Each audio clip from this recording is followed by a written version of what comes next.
Hi hello ಎಲ್ಲ ನನ್ನ ಮುದ್ದು ವಿದ್ಯಾರ್ಥಿಗಳಿಗೆ ಪರಿಶ್ರಮ ನವೋದಯ ತರಬೇತಿ ಕೇಂದ್ರಕ್ಕೆ ತಮಗೆಲ್ಲರಿಗೂ ಸ್ವಾಗತ.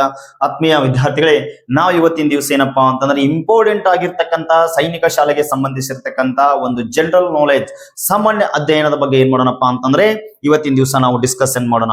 ಹಾಗಾದ್ರೆ ವಿದ್ಯಾರ್ಥಿಗಳೇ, ನೀವು ಏನಪ್ಪಾ ಅಂತಂದ್ರೆ ನೆಕ್ಸ್ಟ್ ಪರೀಕ್ಷೆ ಆಗಿರ್ತಕ್ಕಂಥ ಒಂದು ಮೊರಾರ್ಜಿ, ಅಲ್ಪಸಂಖ್ಯಾತರ ಮೊರಾರ್ಜಿ, ಆದರ್ಶ, ಆಳ್ವಾಸ್ ಮತ್ತು ಅಳಿಕೆಯ ಪರೀಕ್ಷೆಗಳಿಗೆ ನೀವೇನಾದ್ರೂ ಒಂದು ಸ್ಪರ್ಧಾತ್ಮಕ ಪರೀಕ್ಷೆಗೆ ನೀವು ಪ್ರಯತ್ನ ಮಾಡ್ತಾ ಇದ್ರೆ ಆ ಒಂದು ಪರೀಕ್ಷೆಗೆ ನೀವು 90ಕ್ಕಿಂತ ಹೆಚ್ಚು ಅಂಕಗಳನ್ನ ಪಡಿಬೇಕಂತೇಳಿ ಅನ್ಕೊಂಡಿದ್ರೆ ನಿಮ್ಮ ಒಂದು ಪರಿಶ್ರಮ ಪಬ್ಲಿಕೇಶನ್ ನಿಮಗೋಸ್ಕರ ಒಂದು ಪುಸ್ತಕವನ್ನ ತಂದಿದೆ.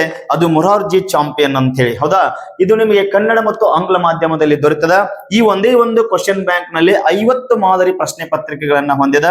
ಇದು ಕರ್ನಾಟಕದಲ್ಲಿ ಅತಿ ಹೆಚ್ಚು ಮಾದರಿ ಪ್ರಶ್ನೆ ಪತ್ರಿಕೆಯನ್ನು ಹೊಂದಿರತಕ್ಕಂತ ಒಂದು ಪರಿಶ್ರಮ ಪಬ್ಲಿಕೇಶನ್ ನ ಮೊರಾರ್ಜಿ ಚಾಂಪಿಯನ್ ಪುಸ್ತಕವಾಗಿದೆ.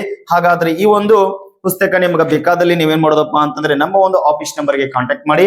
ಅದರ ಜೊತೆಗೆ ಈ ಒಂದು ಪುಸ್ತಕವನ್ನು ತೆಗೆದುಕೊಂಡು ನೀವು ಮನೆಯಲ್ಲೇ ಇದ್ದುಕೊಂಡು ನೀವು ಮೊರಾರ್ಜಿ, ಆದರ್ಶ, ಅಲ್ಪಸಂಖ್ಯಾತರ ಮೊರಾರ್ಜಿ, ಆಳ್ವಾಸ್ ಹೀಗೆ ಹಲವಾರು ಸ್ಪರ್ಧಾತ್ಮಕ ಪರೀಕ್ಷೆಗಳ ಒಂದು ತಯಾರಿಯನ್ನ ನಡೆಸಿದ್ರೆ ನಿಮ್ಗೆ ಏನಾಗ್ತದೆ ಅಂದ್ರೆ ಸಂಪೂರ್ಣವಾಗಿ 90ಕ್ಕಿಂತ ಹೆಚ್ಚು ಅಂಕಗಳನ್ನ ಪಡಿತೀರಾ. ಹಾಗಾದ್ರೆ ನೋಡ್ರಿ, ಕನ್ನಡ, ಇಂಗ್ಲಿಷ್, ಗಣಿತ, ಸಮಾಜ ವಿಜ್ಞಾನ, ವಿಜ್ಞಾನ, ಸಾಮಾನ್ಯ ಜ್ಞಾನ ಮತ್ತು ಬೌದ್ಧಿಕ ಸಾಮರ್ಥ್ಯ, ಹೌದಾ, ಇವೆಲ್ಲವನ್ನು ನೀವೇನ್ ಮಾಡ್ಬೋದ್ರಿ ಅರ್ಥಗಂಭಿತವಾಗಿ ತಿಳ್ಕೊಬಹುದು. ಇವೆಲ್ಲ ಪ್ರಶ್ನೆ ಪತ್ರಿಕೆಗಳನ್ನ ನೀವೇನಾದ್ರೂ ಬಿಡಿಸಿದ್ದೆ ಆದ್ರೆ 5,000 ಪ್ರಶ್ನೆಗಳನ್ನ ಏನ್ ಮಾಡ್ತೀರಾ ಈ ಒಂದು ಪ್ರಶ್ನೆ ಪತ್ರಿಕೆಯಲ್ಲಿ ನೀವು ಕಾಣ್ತೀರಾ ವಿದ್ಯಾರ್ಥಿಗಳೇ. ಹಾಗಾದ್ರೆ ಈ ಒಂದು ಪ್ರಶ್ನೆ ಪತ್ರಿಕೆ ಬೇಕಾದಲ್ಲಿ ತಾವು ಏನ್ ಮಾಡ್ಬೋದು, ನಮ್ಮ ಒಂದು ಆಫೀಸ್ ನಂಬರ್ಗೆ ಕಾಂಟ್ಯಾಕ್ಟ್ ಮಾಡಿ ಆ ಒಂದು ಪ್ರಶ್ನೆ ಪತ್ರಿಕೆಯನ್ನ ತೆಗೆದುಕೊಂಡು ತಾವೇನ್ ಮಾಡ್ರಿ ಎಲ್ಲಾ ಸ್ಪರ್ಧಾತ್ಮಕ ಪರೀಕ್ಷೆಯಲ್ಲಿ ಯಶಸ್ವಿ ಆಗ್ರಿ ಅಂತ ಹೇಳ್ತಾ ಇದ್ದೀನಿ. ಹಾಗಾದ್ರೆ ಸಿಂಪಲ್ ಆಗಿರ್ತಕ್ಕಂಥ ಕೆಲವೊಂದಿಷ್ಟು ಕಾನ್ಸೆಪ್ಟ್ ಗಳು ಏನಾಗಿರ್ತಾವಪ್ಪ ಅಂತಂದ್ರೆ ಅರ್ಥ ಆಗಿರಂಗಿಲ್ಲ. ಹಾಗಾಗಿ ನಾವ್ ಏನ್ ಮಾಡೋಣಪ್ಪ ಅಂತಂದ್ರೆ ಇವತ್ತಿನ ಒಂದು ಈ ಕ್ಲಾಸಿನಲ್ಲಿ ನಾವು ಸೈನಿಕ ಶಾಲೆಗೆ ಸಂಬಂಧಿಸಿರ್ತಕ್ಕಂಥ ಒಂದು GK ಪ್ರಶ್ನೆಗಳನ್ನ ಡಿಸ್ಕಷನ್ ಮಾಡ್ತಾ ಹೋಗೋಣ. ಹೌದಾ, ಹಾಗಿದ್ರೆ ವಿದ್ಯಾರ್ಥಿಗಳು ಈ ಕಡೆ ನೋಡಿಲಿ, which is the highest mountain peak in India ಅಂತೇಳಿ ಪ್ರಶ್ನೆಯನ್ನ ಕೇಳಿದಾರ. ಅಂತಂದ್ರೆ ಭಾರತದ ಅತಿ ಎತ್ತರದ ಪರ್ವತ ಶಿಖರ ಯಾವುದು ಅಂತೇಳಿ ಪ್ರಶ್ನೆ ಕೇಳಿದಾರ.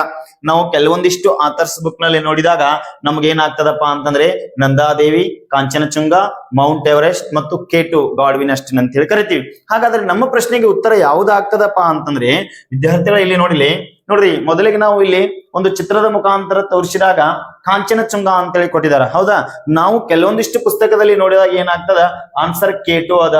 ಹಾಗಾದ್ರೆ ಇಲ್ಲಿ ಕಾಂಚನಚುಂಗಾನೇ ಯಾಕೆ, ಹೌದಾ, ಇಲ್ಲಿ ಕಾಂಚನಚುಂಗಾನೇ ಯಾಕೆ ಭಾರತದ ಅತಿ ಎತ್ತರದ ಶಿಖರ ಆಗ್ತದ ಅಂತಂದ್ರೆ ಈ ಒಂದು K2 ಅಂತಕ್ಕಂತ ಒಂದು ಪ್ರದೇಶ ಇದು ಪಾಕ್ ಆಕ್ರಮಿತ ಕಾಶ್ಮೀರದಲ್ಲಿ ಇರುವುದರಿಂದ ಅದಕ್ಕೆ ಏನಾಗುದಿಲ್ಲಪ್ಪ ಅಂತಂದ್ರೆ ಭಾರತದ ಅತಿ ಎತ್ತರದ ಶಿಖರ ಆಗುದಿಲ್ಲ ಅಂತ ಹೇಳ್ತಾರ. ಹಾಗಾದ್ರೆ ನಮ್ಮ ಪ್ರಶ್ನೆಗೆ ಉತ್ತರ ಯಾವ್ದಾಗ್ತದಪ್ಪ ಅಂತಂದ್ರೆ ಆಪ್ಷನ್ಸ್ ಬಿ ಕಾಂಚನಚುಂಗ ಆಗ್ತದ. ಹಾಗಾದ್ರೆ ನೋಡ್ರಿ, ಕಾಲಾನುಕ್ರಮದಲ್ಲಿ ನಾವು ನೋಡಿದಾಗ ಪ್ರತಿಯೊಂದು ನೋಡ್ರಿ ನಂದಾದೇವಿ ಗರ್ಲ್ಸ್ ಅದ, ಕಾಂಚನಚುಂಗ ಅದ, ಈ ರೀತಿ ಏನಪ್ಪಾ ಅಂತಂದ್ರೆ 10 ಮೌಂಟೇನ್ಸ್ ಅದ, 10 ಶಿಖರಗಳದಾವ. ಇವುಗಳನ್ನ ಸಂಪೂರ್ಣವಾಗಿ ನೀವ್ ಏನ್ ಮಾಡ್ರಿ ಒಂದ್ ಬುಕ್ ನಲ್ಲಿ ನೋಟ್ ಮಾಡ್ಕೊಂಡು ಇವನ ಕಾಲಾನುಕ್ರಮದಲ್ಲಿ ಸಹ ಕೆಲವೊಂದು ಬಾರಿ ಕೇಳುವಂತಹ ಸಂಭವನೆ ಪ್ರಶ್ನೆಗಳು ಇರ್ತದ. ಅದಕ್ಕೋಸ್ಕರ ನೀವೇನ್ ಮಾಡ್ರಿ ಇದನ್ನ ಸರಿಯಾಗಿ ಅರ್ಥ ಮಾಡ್ಕೋರಿ ಅಂತ ಹೇಳ್ತಾ ಇದೀನಿ. ಹಾಗಾದ್ರೆ ಇದರ ಮುಂದಿನ ಭಾಗವಾಗಿರ್ತಕ್ಕಂಥ ಇಲ್ಲಿ ನೋಡ್ರಿ, ಭಾರತದ ಅತಿ ಎತ್ತರದ ಪರ್ವತ ಶಿಖರ ಕಾಂಚನಚುಂಗ ಅಂತೇಳಿ ಕೊಟ್ಟಿದ್ದಾರೆ. ನೀವೆಲ್ಲ K2 ಅಂತ ತಿಳ್ಕೊಂಡ್ಬಿಟ್ಟಿರ್ತೀರಿ. ಹೌದಾ, ಅದು ಯಾಕಪ್ಪ ಅಂತೇಳಿ ಮುಂದೆ ನೋಡ್ತೀರಿ. ಇದು ಸಿಕ್ಕಿಂ ಮತ್ತು ಭಾರತ ಮತ್ತು ನೇಪಾಳದ ಗಡಿಯಲ್ಲಿ 8,586 ಮೀಟರ್ ಇದೆ. ಇದು ಎಲ್ಲದ ಅಂತಂದ್ರೆ ನೋಡ್ರಿ, ಸಿಕ್ಕಿಮ ಮತ್ತು ಭಾರತ ಮತ್ತು ನೇಪಾಳದ ಗಡಿಯಲ್ಲಿ ಏನದಪ್ಪ ಅಂತಂದ್ರೆ ಈ ಒಂದು ಕಾಂಚನಚುಂಗ ಅಂತಕ್ಕಂಥ ಪರ್ವತ ಶಿಖರ ಅದ. ಹಾಗಿದ್ರೆ ವಿದ್ಯಾರ್ಥಿಗಳೇ, ಇದು ವಿಶ್ವದ 3ನೇ ಅತಿ ಎತ್ತರದ ಪರ್ವತವಾಗಿದೆ. ವಿಶ್ವದಾಗ ನಾವು ನೋಡ್ಬೇಕಾದ್ರೆ 3ನೇ ಅತಿ ಎತ್ತರದ ಪರ್ವತ ಯಾವ್ದಪ್ಪ ಅಂತಂದ್ರೆ ಅದು ಕಾಂಚನಚುಂಗ ಅಂತ ಹೇಳ್ತೀವಿ. ಹಾಗಾದ್ರೆ K2 ಎತ್ತರವಾಗಿದ್ದರು, ನೋಡ್ರಿ ಕಾಂಚನಚುಂಗ ಒಂದು ಪರ್ವತ ಶಿಖರಕ್ಕಿಂತ K2 ಎತ್ತರವಾಗಿದ್ದರು ಅದನ್ನ ಯಾಕೆ ನಾವು ಭಾರತದ ಅತಿ ಎತ್ತರದ ಶಿಖರ ಅಂತ ಅನ್ನಂಗಿಲ್ಲಪ್ಪ ಅಂತಂದ್ರೆ ಇದು ಪಾಕಿಸ್ತಾನ ಆಕ್ರಮಿತ ಕಾಶ್ಮೀರದಲ್ಲಿದೆ. ಎಲ್ಲಿ ಅಂತಂದ್ರೆ ಇದು ಪಾಕಿಸ್ತಾನದ ಆಕ್ರಮಿತ ಕಾಶ್ಮೀರದಲ್ಲಿ ಇರುವುದರಿಂದ ಇದನ್ನ ಏನ್ ಮಾಡೋದಿಲ್ಲ ನಾವು ಅತಿ ಎತ್ತರದ ಶಿಖರ ಅಂತೇಳಿ ಕರೆಯುವುದಿಲ್ಲ. ಹಾಗಾದ್ರೆ ಇಲ್ಲಿ ನೋಡ್ರಿ, ಕಾಂಚನಚುಂಗವನ್ನ ಭಾರತದ ಅತಿ ಎತ್ತರದ ಶಿಖರವೆಂದು ಗುರುತಿಸಲಾಗುವುದು. ಅದರ ಸಂಬಂಧ ನಾವೇನ್ ಮಾಡ್ತೀವಿ, K2 ಅನ್ನ ಭಾರತದ ಅತಿ ಎತ್ತರದ ಶಿಖರ ಅಂತ ಅನ್ನೋದಿಲ್ಲ. ಅದರಿಂದ ನಾವೇನ್ ಮಾಡ್ತೀವಿ, ಕಾಂಚನಚುಂಗವನ್ನ ಭಾರತದ ಅತಿ ಎತ್ತರದ ಶಿಖರ ಅಂತ ಹೇಳ್ತೀವಿ. ನೋಡೋದನ್ನ ಸ್ಪಷ್ಟವಾಗಿ ಏನ್ ಮಾಡ್ರಿ, ನೀವು ಏನ್ ಮಾಡ್ರಿ ವಿಡಿಯೋನ ಪಾಸ್ ಮಾಡಿ ಎಲ್ಲಾ ನೋಟ್ಸ್ ಅನ್ನ ನೀಟಾಗಿ ಬರೀರಿ. ಅದರ ಒಂದು ತಿಳಾಗಿ ಏನಪ್ಪಾ ಇರ್ಲಿ ಮಗ, ಭಾರತದ ಅತಿ ಎತ್ತರದ ಶಿಖರ ಯಾವ್ದು ಅಂತ ಪ್ರಶ್ನೆ ಬಂದಾಗ ಯಾವ್ದು ಹಾಕ್ಬೇಕ್ರಿ ನೀವ್ರಿ, ಕಾಂಚನಚುಂಗ ಅಂತ ಹಾಕ್ಬೇಕು. ಪ್ರಪಂಚದ ಯಾವ್ದಂತ ಕೇಳಿದ್ರ ಮೌಂಟ್ ಎವರೆಸ್ಟ್ ಅಂತ ನಾನು ಹೇಳ್ತಾ ಇದ್ದೀನಿ. ಓಕೆ, ನೆಕ್ಸ್ಟ್ ನೋಡ್ರಿ, Dhyan Dhyan Chand is an Indian player of world renown in the sports of ಅಂತ ಪ್ರಶ್ನೆ ಕೇಳಿದಾರೆ. ಧ್ಯಾನ್ ಚಂದ್ ಯಾವ ಕ್ರೀಡೆಯಲ್ಲಿ ವಿಶ್ವ ಪ್ರಸಿದ್ಧ ಭಾರತೀಯ ಆಟಗಾರ ಅಂತೇಳಿ ಪ್ರಶ್ನೆನ ಕೇಳಿದಾಗ ನೀವು ಚಿತ್ರದ ಮುಖಾಂತರ ನೋಡಿದಾಗ ನಿಮ್ಗೆ ಅನಿಸ್ಬಿಡ್ತದೆ ಯಾವ್ದು ಕ್ರೀಡೆ ಅಂತೇಳಿ. ಯಾವ್ದಾಗ್ತದ್ರಿ? ಹಾಕಿ. ಎಸ್, ಹಾಕಿ ಆಗ್ತದ. ಯಾವ್ದ್ರಿ? ಹಾಕಿ. ವಿಶ್ವ ಪ್ರಸಿದ್ಧ ಆಟಗಾರ ಧ್ಯಾನ್ ಚಂದ್ ಒಂದು ಯಾವ ಕ್ರೀಡೆಯಲ್ಲಿ ಪ್ರಸಿದ್ಧರಾಗಿದ್ರು ಅಂತಂದ್ರ ಅವರು ಹಾಕಿ ಅಂತೇಳಿ ನಾವು ಹೇಳ್ತೀವಿ. ಹಾಗಾದ್ರೆ ಇವ್ರ ಬಗ್ಗೆ ಒಂದ್ ಸ್ವಲ್ಪ ಮಾಹಿತಿಯನ್ನ ನೋಡಿದಾಗ ನೋಡ್ರಿ ವಿದ್ಯಾರ್ಥಿಗಳೇ, ಇವ್ರ ಫೀಲ್ಡ್ ಹಾಕಿ. ಇವ್ರ ಫೀಲ್ಡ್ ಯಾವ್ದ್ರಿ? ಹಾಕಿ. ಹಾಗಾದ್ರೆ ಇವ್ರ ಅಡ್ಡ ಹೆಸರುಗಳು ನೋಡ್ರಿ, ದಿ ವಿಜಾರ್ಡ್ ಅಂತೇಳಿ ಕರಿತಾ ಇದ್ರು. ಬಹಳ ಇಂಪಾರ್ಟೆಂಟ್ ಆಗಿರ್ತಕ್ಕಂಥ ಪ್ರಶ್ನೆ, ಹೌದಾ? ಒಂದು ಪ್ರಶ್ನೆಗೆ ನೀವ್ ಏನ್ ಮಾಡ್ಬೋದು, 10 ಪ್ರಶ್ನೆಗಳನ್ನ ಏನ್ ಮಾಡ್ಬೋದು, ಸ್ಟಡಿ ಮಾಡ್ಬೋದು.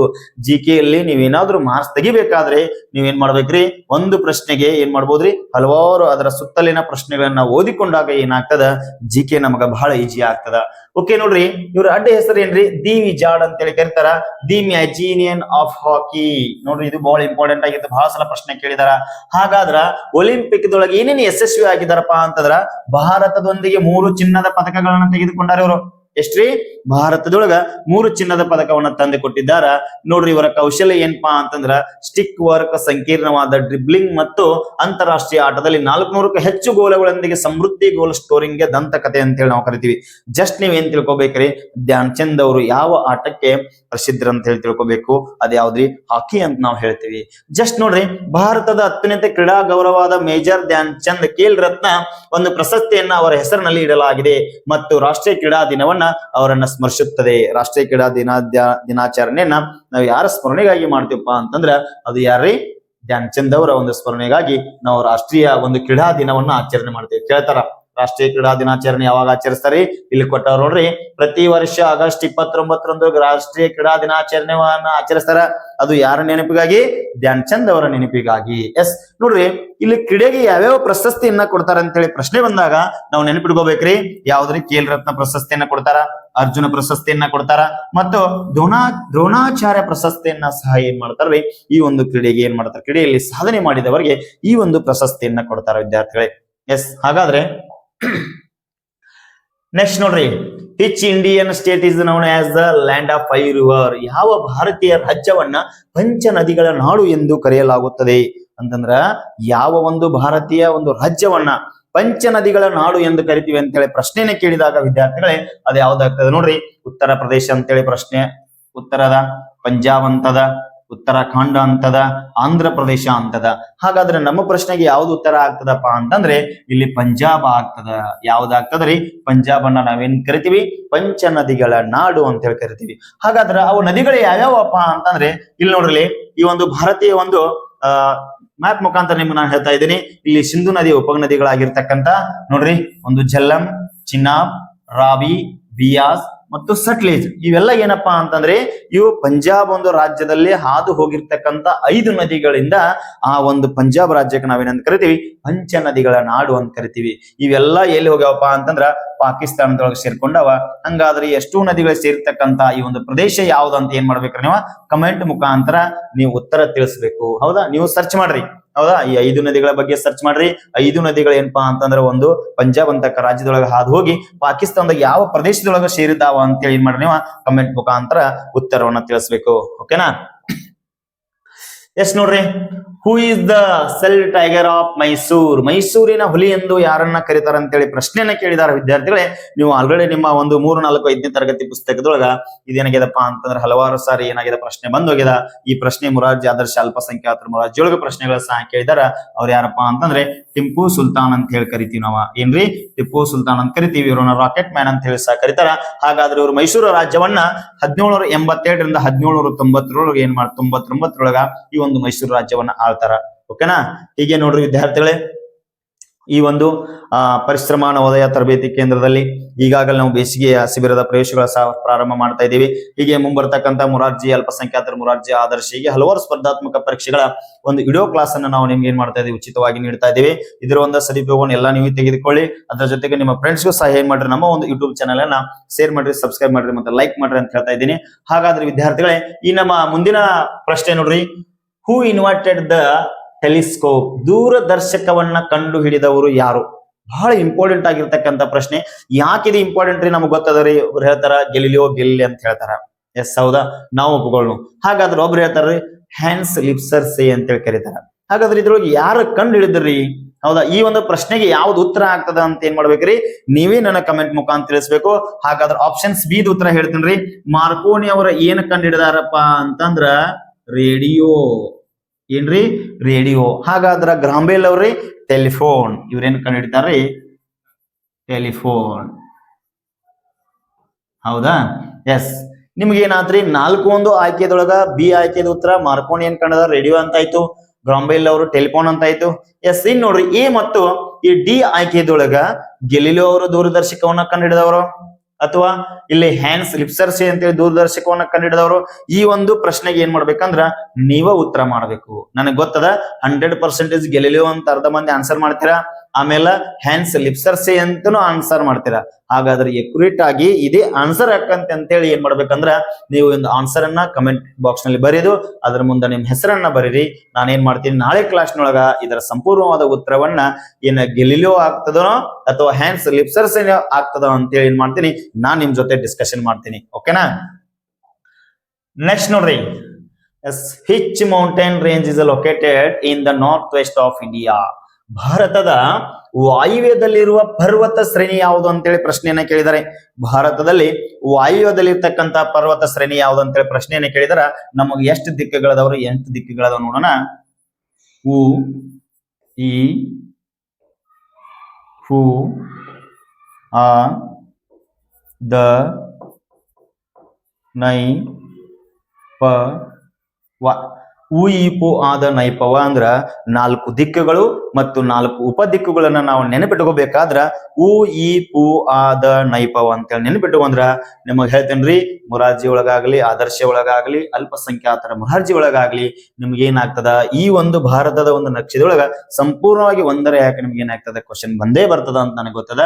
ಎಸ್, ಹಾಗಾದ್ರೆ ನೋಡ್ರಿ, ಉ ಅಂದ್ರೆ ಉತ್ತರ, ಈ ಅಂದ್ರೆ ಈಶಾನ್ಯ, ಫು ಅಂದ್ರೆ ಪೂರ್ವ, ಆ ಅಂದ್ರೆ ಆಗ್ನೇಯ, ದ ಅಂದ್ರೆ ದಕ್ಷಿಣ, ನ ಅಂದ್ರೆ ನೈಋತ್ಯ ಮತ್ತು ಪ ಅಂದ್ರೆ ಪಶ್ಚಿಮ, ವ ಅಂದ್ರೆ ವಾಯುವ್ಯ. ಹೌದಾ? ಎಷ್ಟ್ರಿ? 4 ದಿಕ್ಕುಗಳು, 4 ಉಪದಿಕ್ಕುಗಳು. ಅದು ಇಲ್ಲಿ ಪ್ರಶ್ನೆ ಏನು ಕೇಳಿದಾರ, ಭಾರತದ ವಾಯುವ್ಯದಲ್ಲಿರುವ ಪರ್ವತ ಶ್ರೇಣಿ ಯಾವುದು ಅಂತೇಳಿ ನಿಮಗೆ ಪ್ರಶ್ನೆಯನ್ನ ಕೇಳಿದಾರ. ಹಾಗಾದ್ರೆ ವಿದ್ಯಾರ್ಥಿಗಳು ಯಾವ್ದಾಗ್ತದ ನೋಡ್ರಿ? ಅರಾವಳಿ ಆಗ್ತದ. ಯಾವ್ದಾಗ್ತದ್ರಿ? ಅರಾವಳಿ ಆಗ್ತದ. ಎಸ್, ಇಲ್ಲಿದೆ ನೋಡ್ರಿ ಅರಾವಳಿ. ಎಲ್ಲಿ ಬರ್ತದ್ರಿ ಇದು? ರಾಜಸ್ಥಾನ್. ಎಲ್ಲಿ ಬರ್ತದ್ರಿ? ರಾಜಸ್ಥಾನ್. ರಾಜಸ್ಥಾನದೊಳಗೆ ಇನ್ನೊಂದು ಪ್ರಶ್ನೆ ಬರ್ತದ, ಭಾರತದಲ್ಲಿ ತಾರ್ ಮರುಭೂಮಿ ಎಲ್ಲದರಿ? ರಾಜಸ್ಥಾನದೊಳಗದ. ಅರಾವಳಿ ಪರ್ವತದೊಳಗೆ ಏನದವ್ರಿ? ಗುರು ಶಿಖರಗಳದವ. ಗುರು ಶಿಖರ ಎಲ್ಲಿದವ್ರಿ? ಯಾವ ಪರ್ವತದೊಳಗ? ಅರಾವಳಿ ಪರ್ವತದೊಳಗ ಗುರು ಶಿಖರಗಳದವ. ನೋಡ್ರಿ, ನಿಮಗೂ ಕೆಲವೊಂದ್ ಸಾರಿ ಪ್ರಶ್ನೆ ಕೇಳ್ತಾನ, ಈ ಭಾರತ ಚಿಹ್ನೆಯನ್ನ, ಭಾರತದ ಈ ಒಂದು ಮ್ಯಾಪ್ ಅನ್ನ ಕೊಟ್ಟ ಹಿಮಾಲಯವನ್ನ ಗುರುತಿಸಿ ಅಂತೇಳಿ ಪ್ರಶ್ನೆಯನ್ನ ಕಟ್ಟಾಗ ನೀವೇನ್ ಮಾಡ್ಬೇಕ್ರಿ? ಇಲ್ಲದ ನೋಡ್ರಿ ಹಿಮಾಲಯ ರೇಂಜ್. ಇದೆಲ್ಲ ಏನಪ್ಪಾ ಅಂತಂದ್ರ ಇದು ಹಿಮಾಲಯ ಅಂತ ಕರಿತೀವಿ ನಾವು. ಹಾಗಾದ್ರ ಇನ್ನೊಂದು ಪ್ರಶ್ನೆ ಕೇಳ್ತಾರ. ಏನ್ ಕೇಳ್ತಾರಪ್ಪ ಅಂತಂದ್ರೆ ನೋಡ್ರಿ, ವೆಸ್ಟರ್ನ್ ಘಾಟ್ಸ್, ಇಲ್ಲಿ ಈಸ್ಟರ್ನ್ ಘಾಟ್ಸ್. ಇದೆರಡು ಬಹಳ ಇಂಪಾರ್ಟೆಂಟ್ ಆಗಿರ್ತಕ್ಕಂಥ ಪ್ರಶ್ನೆಗಳು. ಏನ್ರಿ? ಬಹಳ ಇಂಪಾರ್ಟೆಂಟ್ ಆಗಿರ್ತಕ್ಕಂಥ ಪ್ರಶ್ನೆಗಳು. ಆಮೇಲೆ ನೋಡ್ರಿ, ಚಾರ್ಮುಡಿಯಂ ಹಿಲ್ಸ್ ಎಲ್ಲದ ನೋಡ್ರಿ? ಇಲ್ಲಿ ಬರ್ತಾವ ನೋಡ್ರಿ ಭಾರತದೊಳಗ ಚಾರ್ಮುಡಿ ಹಿಲ್ಸ್, ಇಲ್ಲಿ ನೀಲಗಿರಿ ಹಿಲ್ಸ್. ಹೌದಾ? ಈ ರೀತಿ ಎಲ್ಲವನ್ನು ಸಂಪೂರ್ಣವಾಗಿ ಏನ್ ಮಾಡ್ರಿ, ಈ ಒಂದು ಭಾರತದ ಒಂದು ನಕಾಶೆಯನ್ನ ತೆಗೆದುಕೊಂಡು ನೀವೇನ್ ಮಾಡ್ರಿ, ಚಿತ್ರದ ಮುಖಾಂತರ ಎಲ್ಲವನ್ನು ಗುರುಸಿದ್ರ ನಿಮಗ ಒಂದು 3-4 ಎಕ್ಸಾಮ್ ಬರೀದ್ರಾಗ ಒಂದು 2 ಪ್ರಶ್ನೆ ಇರಿದ್ರಿ ಮ್ಯಾಗ ಬಹಳ ಇಂಪಾರ್ಟೆಂಟ್ ಆಗಿರ್ತಕ್ಕಂಥ ಪ್ರಶ್ನೆಗಳು ಬರ್ತಾವ. ಹಾಗಾದ್ರೆ ನೋಡ್ರಿ, ಭಾರತದ ಒಂದು ಬಂಗಾಳ ಕೊಲ್ಲಿ ಸಮುದ್ರ ಇದು ಯಾವ್ದ್ರಿ? ಈ ಒಂದು ಬಂಗಾಳ ಕೊಲ್ಲಿ ಸಮುದ್ರದಾಗ ಅಂಡಮಾನ್ ನಿಕೋಬಾರ್ ದ್ವೀಪಗಳದಾವ. ಎಲ್ರಿ? ಬಂಗಾಳ ಕೊಳ್ಳಿ ಸಮುದ್ರದೊಳಗೆ ಏನಪ್ಪಾ ಅಂತಂದ್ರ ಅಂಡಮಾನ್ ನಿಕೋಬಾರ್ ದ್ವೀಪಗಳದಾವ. ಹಾಗಾದ್ರ ಅರಬಿಯ ಸಮುದ್ರದೊಳಗೆ ಯಾವ ದ್ವೀಪಗಳದಾವ್ರಿ? ಲಕ್ಷದ್ವೀಪಗಳದಾವ. ನೆನಪಿಟ್ಕೋಬೇಕು. ಅರಬಿಯ ಸಮುದ್ರದೊಳಗ ಲಕ್ಷದ್ವೀಪಗಳದಾವ ಮತ್ತು ಬಂಗಾಳ ಕೊಲ್ಲಿ ಒಳಗ ಅಂಡಮಾನ್ ದ್ವೀಪಗಳದಾವ. ಇವೆರಡು ಬಹಳ ಇಂಪಾರ್ಟೆಂಟ್ ಆಗಿರ್ತಕ್ಕಂತ ಏನಪ್ಪಾ ಅಂತಂದ್ರ ಪ್ರಶ್ನೆಗಳಾಗಿರ್ತದ. ತಾವ್ ಏನ್ ಮಾಡು ಬಂದ್ರಿ, ಇಲ್ಲಿ ನೋಡ್ರಿ, ವಿಂಧ್ಯ ಪರ್ವತಗಳು ಮತ್ತು ಸಾತ್ಪುರ್ ಪರ್ವತಗಳು ಇಲ್ಲೆರಡು ಬೇರೆ ಬೇರೆ ಆಗ್ಯಾವ ನೋಡ್ರಿ. ಇದೇನಪ್ಪಾ ಅಂತಂದ್ರೆ ಉತ್ತರಕ್ಕಿರೋದು ವಿಂಧ್ಯ ಪರ್ವತ, ಇದು ಪ್ರಶ್ನೆ ಕೇಳ್ಯಾನ. ದಕ್ಷಿಣಕ್ಕಿರೋದು ಸಾತ್ಪುರ್ ಪರ್ವತ. ಹೌದಾ? ಇವೆರಡು ಬಹಳ ಆಗಿರ್ತಕ್ಕಂಥ ಇಂಪಾರ್ಟೆಂಟ್ ಆಗಿರ್ತಕ್ಕಂಥ ಪ್ರಶ್ನೆಗಳಾಗ್ತದ. ಎಸ್, ಓಕೆನಾ? ಮುಂದಿನ ಪ್ರಶ್ನೆ ನೋಡೋಣ. ನೋಡ್ರಿ, main function of the leaf is, ಎಲೆಯ ಮುಖ್ಯ ಕಾರ್ಯವೆಂದರೆ ಏನ್ರಿ? ಟ್ರಾನ್ಸ್ಪೋರೇಷನ್ ಅಂತ ಕೇಳ, ನೀರಿನ ಆವಿ ಬಿಡುಗಡೆ ಮಾಡ್ತದ. ಹೌದಾ? ಎಕ್ಸ್ಚೇಂಜ್ ಆಫ್ ಗ್ಯಾಸ್, ಅನಿಲಗಳ ವಿನಿಮಯ. ಫೋಟೋಸಿಂಥೆಸಿಸ್, ದ್ಯುತಿ ಸಂಶ್ಲೇಷಣೆ. ಕೂಲಿಂಗ್ ಅಂದ್ರೆ ತಂಪಾಗುವಿಕೆ. ಎಲೆಯ ಮುಖ್ಯ ಕಾರ್ಯವೇನಂತೇಳಿ ಪ್ರಶ್ನೆ ಕೇಳಿದಾಗ ನಮಗೆ ಏನಾಗ್ತದ ಪ್ರಶ್ನೆ ರೀ? ಫೋಟೋಸಿಂಥೆಸಿಸ್ ಅಂತೇಳಿ ನಾವು ಕರಿತೀವಿ. ಹಾಗಾದ್ರ ಈ ಎಲೆಯ ಬಗ್ಗೆ ಒಂದ್ ಸ್ವಲ್ಪ ನಾವ್ ಏನ್ ಮಾಡೋಣಪ್ಪ ಅಂತಂದ್ರೆ ಮಾಹಿತಿಯನ್ನ ತಿಳಿದುಕೊಳ್ಳೋಣ. ನೋಡ್ರಿ, ಎಲೆಯ ಮುಖ್ಯ ಕಾರ್ಯವೆಂದರೆ ದ್ಯುತಿ ಸಂಶ್ಲೇಷಣೆ ಅಂತ ಕರಿತೀವಿ ಅಥವಾ ಫೋಟೋಸಿಂಥೆಸಿಸ್ ಅಂತ ಬಹಳ ಇಂಪಾರ್ಟೆಂಟ್ ಆಗಿರ್ತಕ್ಕಂಥ ಪ್ರಶ್ನೆ. ಇದು ಹಲವಾರು ಒಂದು ಸ್ಪರ್ಧಾತ್ಮಕ ಪರೀಕ್ಷೆಗಳಲ್ಲಿ ಏನಾಗಿದೆ ರಿಪೀಟ್ ಆಗಿರ್ತಕ್ಕಂಥ ಪ್ರಶ್ನೆ ಅಂತ ಹೇಳ್ತಾ ಇದ್ದೀನಿ. ಇದೇನ್ ಮಾಡ್ತದ ಅಂದ್ರೆ ದ್ಯುತಿ ಸಂಶ್ಲೇಷಣೆ ಆಹಾರವನ್ನ ತಯಾರಿಸ್ತದ. ಸೂರ್ಯನ ಬೆಳಕನ್ನು ಹೀರಿಕೊಂಡು ನೀರು ಮತ್ತು ಇಂಗಾಲದ ಡೈಆಕ್ಸೈಡ್ ಅನ್ನ ಬಳಸಿ ಗ್ಲೂಕೋಸ್ ರೂಪದಲ್ಲಿ ಶಕ್ತಿಯನ್ನು ಉತ್ಪಾದಿಸುವುದು ಮತ್ತು ಆಮ್ಲಜನಕವನ್ನು ಬಿಡುಗಡೆ ಮಾಡುವುದು ಇದರ ಒಂದು ಪ್ರಮುಖ ಕೆಲಸವಾಗಿದೆ. ದ್ಯುತಿ ಸಂಶ್ಲೇಷಣೆ ಏನ್ ಮಾಡ್ತದಪ್ಪ ಅಂತಂದ್ರೆ ಇಲ್ಲಿ ಒಂದು ಈ ಗ್ಲೂಕೋಸ್ ಅನ್ನ ರೂಪದಲ್ಲಿ ಏನ್ ಮಾಡ್ತದ ಶಕ್ತಿಯನ್ನು ಉತ್ಪಾದಿಸಿ ಆಮ್ಲಜನಕವನ್ನ ಅಥವಾ ಆಕ್ಸಿಜನ್ ಅಂತ ಕರಿತೀವಿ. ಈ ಆಕ್ಸಿಜನ್ ಅನ್ನ ಏನ್ ಮಾಡ್ತದೆ ಬಿಡುಗಡೆ ಮಾಡ್ತದ. ಹಾಗಾದ್ರೆ ಇಲ್ಲೊಂದು ಪ್ರಶ್ನೆ ಬರ್ತದ, ನಾವು ಏನನ್ನ ತೆಗೆದುಕೊಳ್ತೀವಿ ಅಂತಂದ್ರೆ ಆಕ್ಸಿಜನ್ ಅನ್ನ ತೆಗೆದುಕೊಳ್ತೀವಿ. ಹಾಗಾದ್ರೆ ಈ ಒಂದು ಆಕ್ಸಿಜನ್ ಈ ವಾತಾವರಣದೊಳಗೆ ಎಷ್ಟು ಪರ್ಸೆಂಟೇಜ್ ಇದೆಯಪ್ಪ ಅಂತಂದ್ರೆ 21% ಇದೆ. ಬಹಳ ಇಂಪಾರ್ಟೆಂಟ್ ಆಗಿರ್ತಕ್ಕಂಥ ಪ್ರಶ್ನೆ ಇದು. ಹಲವಾರು ಸಾರಿ ಮೊರಾರ್ಜಿ ಮತ್ತು ಆದರ್ಶದೊಳಗ ಈ ಪ್ರಶ್ನೆಯನ್ನ ಕೇಳಿದಾರ. ನಾವೇನ್ ಮಾಡ್ತೀವಿ ಆಕ್ಸಿಜನ್ ಅನ್ನ ತೆಗೆದುಕೊಳ್ತೀವಿ, ಕಾರ್ಬನ್ ಡೈಆಕ್ಸೈಡ್ ಅನ್ನ ಏನ್ ಮಾಡ್ತೀವಿ ನಾವು ಹೊರಗಡೆ ಬಿಡ್ತೀವಿ. ಎಸ್, ಹಾಗಾದ್ರೆ ಈ ಎಲೆಗಳಲ್ಲಿರುವ ಹಸಿರು ವರ್ಣ ದ್ರವ್ಯ ಸೂರ್ಯನ ಬೆಳಕನ್ನ ಹೀರಿಕೊಂಡು ನೀರು ಮತ್ತು ಕಾರ್ಬನ್ ಡೈಆಕ್ಸೈಡ್ ಅನ್ನ ಸಕ್ಕರೆಯಾಗಿ ಅಥವಾ ಗ್ಲೂಕೋಸ್ ಅನ್ನ ಪರಿವರ್ತಿಸ್ತದ. ಹೀಗೆ ಏನಪ್ಪಾ ಅಂತಂದ್ರೆ ಈ ಒಂದು ಎಲೆಗಳ ಕಾರ್ಯ ಏನಾಗ್ತದ ಅಂತಂದ್ರ ನಮಗೆ ಬಹಳ ಇಂಪಾರ್ಟೆಂಟ್ ಆಗಿರ್ತಕ್ಕಂಥ ಒಂದು ಪ್ರಶ್ನೆ ಆಗ್ತದೆ. ನೋಡ್ರಿ, ಎಲೆಯ ಮೇಲಿರುವ ಸಣ್ಣ ರಂಧ್ರಗಳಾದ ಸ್ಟೊಮೋಟಾ, ಎಲೆ ಮೇಗಿರ್ತಕ್ಕಂಥ ಸಣ್ಣ ರಂಧ್ರಗಳಂತ ಏನ್ ಕರಿತೀವಿ ನಾವು ಸ್ಟೊಮೋಟಾ ಅಂತ ಕರಿತೀವಿ. ಹೌದಾ, ಆಮ್ಲಜನಕವನ್ನು ಮತ್ತು ಇಂಗಾಲದ ಡೈಆಕ್ಸೈಡ್ ವಿನಿಮಯವಾಗುತ್ತದೆ. ಇಲ್ಲಿ ಏನಾಗ್ತದ್ರಿ ಆಮ್ಲಜನಕ ಮತ್ತು ಇಂಗಾಲದ ಡೈಆಕ್ಸೈಡ್ ಏನಾಗ್ತದ ಇಲ್ಲಿ ವಿನಿಮಯ ಆಗ್ತದ. ಪ್ರಮುಖವಾಗಿ ನಮ್ಮ ಪ್ರಶ್ನೆಗೆ ಉತ್ತರ ಏನಪ್ಪಾ ಅಂತಂದ್ರೆ ಎಲೆಯ ಮುಖ್ಯ ಕಾರ್ಯ ಏನ್ರಿ ದ್ಯುತಿ ಸಂಶ್ಲೇಷಣೆ ಕ್ರಿಯೆ ಅಥವಾ ಫೋಟೋಸಿಂಥೆಸಿಸ್ ಅಂತ ಕರಿತೀವಿ. ಎಸ್, ನೆಕ್ಸ್ಟ್ ಪ್ರಶ್ನೆ ನೋಡ್ರಿ, ಹೋಲಿ ಬುಕ್ ಆಫ್ ದ ಸೀಕರ ಪವಿತ್ರ ಗ್ರಂಥ ಯಾವುದು ಅಂತೇಳಿ ಪ್ರಶ್ನೆಯನ್ನ ಕೇಳಿದ್ದಾರೆ. ಹೌದಾ, ಯಾವ್ದ್ರಿ ಸೀಕರ ಪವಿತ್ರ ಗ್ರಂಥ? ಯಾರು ಹೇಳ್ತೀರಿ ನೋಡ್ರಿ, ಕಮೆಂಟ್ ಮಾಡ್ತೀರಾ. ಸೀಕರ ಪವಿತ್ರ ಗ್ರಂಥ ಕೊಟ್ಟಿದ್ದಾರೆ ಗುರು ಗ್ರಂಥ ಸಾಹಿಬ, ಕುರಾನ್ ಅಂತ ಕೊಟ್ಟಿದ್ದಾರೆ, ಬೈಬಲ್ ಅಂತ ಕೊಟ್ಟಿದ್ದಾರೆ, ಭಗವದ್ಗೀತೆ ಅಂತೇಳಿ ಪ್ರಶ್ನೆಯನ್ನು ಕೊಟ್ಟಿದ್ದಾರೆ. ಹಾಗಾದ್ರೆ ನಮ್ಮ ಪ್ರಶ್ನೆಗೆ ಉತ್ತರ ಏನಾಗ್ತದಪ್ಪ ಅಂತಂದ್ರೆ ಇದು ಗುರು ಗ್ರಂಥ ಸಾಹಿಬ ಏನಾಗ್ತದ, ಇದು ಸೀಕರ ಪವಿತ್ರ ಗ್ರಂಥ ಆಗ್ತದ. ಹಾಗಾದ್ರೆ ಕುರಾನ್ ಯಾವ್ದಾಗ್ತದ್ರಿ? ಇದು ಇಸ್ಲಾಂ ಧರ್ಮದ ಪವಿತ್ರ ಗ್ರಂಥ ಆಗ್ತದ. ಎಸ್, ಹಾಗಾದ್ರೆ ನಿಮಗೊಂದು ಪ್ರಶ್ನೆ ಕೊಡ್ತೀನಿ, ಬೈಬಲ್ ಮತ್ತು ಭಗವದ್ಗೀತೆ ಇವು ಯಾವ ಧರ್ಮದ ಎರಡು ಪವಿತ್ರ ಗ್ರಂಥಗಳಂತ ಏನ್ ಮಾಡ್ಬೇಕ್ರಿ ನೀವು ಒಂದು ಕಮೆಂಟ್ ಬಾಕ್ಸ್ ನಲ್ಲಿ ನೀವು ಉತ್ತರವನ್ನ ತಿಳಿಸ್ಬೇಕಾಗ್ತದ. ಎಸ್, ನಾನೇನ್ ಹೇಳಿದ್ನಿ ಈ ಒಂದು ಪ್ರಶ್ನೆಗೆ ಉತ್ತರ ಏನಾಗ್ತದ ಗುರು ಗ್ರಂಥ ಸಾಹಿಬ. ಓಕೆನಾ? ಹಾಗಾದ್ರೆ ಕುರಾನ್ ಅನ್ನೋದೇನ್ರಿ ಇಸ್ಲಾಂ ಧರ್ಮದ ಪವಿತ್ರ ಗ್ರಂಥ ಆಗ್ತದ. ಹಾಗಾದ್ರೆ ಭಗವದ್ಗೀತೆ ಹಿಂದೂ ಧರ್ಮದ ಪವಿತ್ರ ಗ್ರಂಥ ಆಗ್ತದ. ಹಾಗಾದ್ರೆ ನಿಮ್ಮ ಒಂದು ಪ್ರಶ್ನೆಗೆ ಉತ್ತರ ಏನ್ ಮಾಡ್ಬೇಕ್ರಿ ಇಲ್ಲಿ ನೀವು ಬೈಬಲ್. ಎಸ್, ಏನ್ರಿ ಇದು ಯಾವ ಒಂದು ಧರ್ಮದ ಪವಿತ್ರ ಗ್ರಂಥ ಏನ್ ಮಾಡ್ರಿ ನೀವು ಕಮೆಂಟ್ ಮುಖಾಂತರ ತಿಳಿಸ್ಬೇಕು. ಓಕೆನಾ? ನೆಕ್ಸ್ಟ್ ನೋಡ್ರಿ, ಅಗ್ನಿಪಥ್ ಯೋಜನೆ ಜಾರಿಗೆ ತಂದ ಸರ್ಕಾರ. Hitch government has implement the Agnipath scheme. ಹೌದಾ, ಅಗ್ನಿಪಥ್ ಅಂತಕ್ಕಂಥ ಒಂದು ಯೋಜನೆಯನ್ನು ಜಾರಿಗೆ ತಂದ ಸರ್ಕಾರ ಯಾವ್ದು ಅಂತೇಳಿ ಪ್ರಶ್ನೆಯನ್ನ ಕೇಳಿದಾರ. ಇಲ್ಲಿ ಏನಾಗ್ತದಂದ್ರ ಸೆಂಟ್ರಲ್ ಗೌರ್ಮೆಂಟ್. ಯಾಕಂದ್ರೆ ಈಗ ಅಗ್ನಿವೀರ ಅಂತೇಳಿ ನಾವು ಕರಿತೀವಿ. ಹೌದಾ, ಇಲ್ಲಿ ಏನಪ್ಪಾ ಅಂತಂದ್ರೆ ಇಲ್ಲಿ ಅಗ್ನಿವೀರ ಒಂದು ನೇಮಕವನ್ನ 4 ವರ್ಷದ ಒಳಗೆ ಏನ್ ಮಾಡ್ತಾರಪ್ಪ ಅಂತಂದ್ರೆ ನೇಮಕವನ್ನ ಮಾಡಿಕೊಂಡು ದೇಶ ಸೇವೆಗಾಗಿ ಏನ್ ಮಾಡ್ತಾರಪ್ಪ ಅಂತಂದ್ರೆ ಯೋಧರ ಸೆಲೆಕ್ಟ್ ಆಗ್ತಾರ. ಆ ಒಂದು ಯೋಜನೆಗೆ ನಾವೇನಂತ ಕರಿತೀವಿ ಅಗ್ನಿಪಥ್ ಯೋಜನೆ ಜಾರಿಗೆ ತಂದಿರತಕ್ಕಂತ ಸರ್ಕಾರ ಯಾವುದು? ಕೇಂದ್ರ ಸರ್ಕಾರ. ಅದು ಅಗ್ನಿವೀರರು ಅಂತೇಳಿ ನಾವ್ ಏನ್ ಮಾಡ್ತೀವಿ ಕರಿತೀವಿ. ಎಸ್, ಓಕೆನಾ? ನೆಕ್ಸ್ಟ್ ನೋಡ್ರಿ, Panchatantra has been written by. ಪಂಚತಂತ್ರವನ್ನ ಬರೆದವರು ಯಾರು? ಹರಿಹರ, ಪ್ರೇಮಚಂದ್ರ, ವಿಷ್ಣು ಶರ್ಮ ಮತ್ತು ತುಳಸಿದಾಸ. ಎಸ್, ನಮಗನಿಸ್ತದ ಪಂಚತಂತ್ರವನ್ನ ಬರೆದಿರ್ತಕ್ಕಂತ ಒಬ್ಬ ಕವಿ ನಮಗೆ ಯಾಕೆ ನೆನಪಿಗೆ ಬರ್ತಾರ ಅಂದ್ರ ನೀತಿ ಕಥೆಗಳ ಈ ಒಂದು ಕೃತಿ ಆಗಿರ್ತದ. ಯಾಕೋ ಈ ಪಂಚತಂತ್ರ ಕಥೆಗಳನ್ನ ಓದ್ಬೇಕು. ಹಾಗಾದ್ರೆ ಈ ಒಂದು ಪಂಚತಂತ್ರವನ್ನ ಬರೆದವರು ಯಾರು ಅಂತೇಳಿ ಪ್ರಶ್ನೆಯನ್ನ ಕೇಳಿದ್ದಾರೆ ವಿದ್ಯಾರ್ಥಿಗಳೇ. ಯಾರು ನೋಡ್ರಿ? ಹರಿಹರ ಅಂತ ಹೇಳ್ತೀವಿ, ಪ್ರೇಮಚಂದ್ರ ಅಂತ ಹೇಳ್ತೀವಿ, ವಿಷ್ಣು ಶರ್ಮಾ ಅಥವಾ ತುಳಸಿದಾಸ್. ಎಸ್, ನಮ್ಮ ಪ್ರಶ್ನೆಗೆ ಆನ್ಸರ್ ಏನಾಗ್ತದ ಅಂದ್ರ ವಿಷ್ಣು ಶರ್ಮಾ ಏನ್ರಿ ಪಂಚತಂತ್ರವನ್ನ ಬರೆದಿರ್ತಕ್ಕಂಥ ಒಬ್ಬರ ಕವಿ ಅಂತ ಹೇಳ್ತೀವಿ. ತುಳಸಿದಾಸರು ಏನ್ ಬರ್ದಾರಿ? ರಾಮಚರಿತ ಮಾನಸ. ಯಾವ್ದ್ರಿ? ರಾಮಚರಿತ ಮಾನಸವನ್ನು ಬರೆದಿರ್ತಕ್ಕಂಥ ಕವಿ ಯಾರ್ರಿ? ತುಳಸಿದಾಸ. ಹಾಗಾದ್ರೆ ಹರಿಹರ ಅವರ ಒಂದು ಕೃತಿ ಯಾವ್ದಂತ ಏನ್ ಮಾಡ್ಬೇಕ್ರಿ ನೀವು ಒಂದು ಕಮೆಂಟ್ ಬಾಕ್ಸ್ ನಲ್ಲಿ ತಿಳಿಸ್ಬೇಕು. ನೋಡ್ರಿ, ಯಾವುದೇ ಒಂದು ಪ್ರಶ್ನೆಗಳನ್ನ ನಾವು ಓದುವಾಗಲಿ ಜಿಕೆಯನ್ನ ನೀವು ಅರ್ಥಪೂರ್ಣವಾಗಿ ನೀವು ಬರಿಬೇಕಾದ್ರೆ ನೋಡ್ರಿ, ಸೈನಿಕ ಸ್ಕೂಲ್ದೊಳಗ 25 ಜಿಕೆ ಪ್ರಶ್ನೆಗಳು ಇರ್ತಾವ. ನೆನ್ಪಿಟ್ಕೋಬೇಕು. ಎಷ್ಟು ಇರ್ತಾವ್ರಿ? 25 ಜಿಕೆ ಪ್ರಶ್ನೆಗಳು ಇರ್ತಾವ. ಈ 25 ಜಿಕೆ ಪ್ರಶ್ನೆಗಳಾಗ ನೀವೇನ್ ಮಾಡ್ಬೇಕು? ಟಚ್ ಮಾಡ್ಲಿಕ್ಕೆ ಪ್ರಯತ್ನ ಪಡ್ಬೇಕು. ಹೆಂಗ್ ಯಾವ ರೀತಿ ಅಂತಂದ್ರ ನೀವು ಪ್ರತಿಯೊಂದು ಪ್ರಶ್ನೆಗಳನ್ನ ಓದಿದಾಗ ಆ ಕೊಟ್ಟಿರ್ತಕ್ಕಂತ 4 ಆಯ್ಕೆಗಳ ಬಗ್ಗೆ ನಿಮ್ಗೆ ಸಂಪೂರ್ಣವಾಗಿ ಧ್ಯಾನ ಇರ್ಬೇಕು. ಹೌದಾ? ಹಾಗಾದ್ರೆ ನಾವ್ ಏನ್ ಮಾಡೋಣಪ್ಪ ಅಂತಂದ್ರೆ ಇವತ್ತಿನ ಮೊದಲನೇ ಕ್ಲಾಸ್ನೊಳಗ ಯಾವ ರೀತಿ ಪ್ರಶ್ನೆಗಳನ್ನ ಕೇಳ್ತಾರ ಮತ್ತೆ ಯಾವ ರೀತಿ ನಾವು ಓದ್ಬೇಕು ಅಂತ ಹೇಳಿ ನಿಮ್ಗೆ ಹೇಳಲಿಕ್ಕೆ ನಾನು ಬಂದಿದ್ನಿ. ಹಾಗಾದ್ರೆ ವಿದ್ಯಾರ್ಥಿಗಳು ಇಲ್ಲಿ ನೋಡ್ರಿ, ಪ್ರತಿಯೊಂದು ಪ್ರಶ್ನೆ ಇರಲಿ. ಟೋಟಲ್ ಆಗಿ ಇವತ್ತು 10 ಪ್ರಶ್ನೆಗಳನ್ನ ಡಿಸ್ಕಷನ್ ಮಾಡಿದ್ವಿ. ಯಾವುದೇ ಒಂದು ಪ್ರಶ್ನೆಯನ್ನ ಕೇಳಿದ್ರ ನೋಡ್ರಿ, ಪಂಚತಂತ್ರ ಬರೆದವ್ರು ಯಾವ ಪ್ರಶ್ನೆಯನ್ನ ಕೇಳಿದಾರ ಉದಾಹರಣೆಗೆ ನೀವೇನ್ ಮಾಡ್ಬೇಕು? ವಿಷ್ಣು ಶರ್ಮಾ ಅಂತ ಆನ್ಸರ್ ಗೊತ್ತಿದ್ದ ತಕ್ಷಣ ಅಲ್ಲೇ ಬಿಡಬಾರ್ದು.